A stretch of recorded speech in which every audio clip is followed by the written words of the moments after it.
लेकरांना त्याच्यासाठी गाई घेतल्या.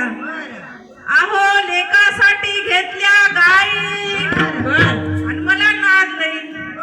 त्या न्यायच्या मैत्रिणी घरी सुनाला म्हणलं चहा कर बाई. ती म्हणते सासूबाई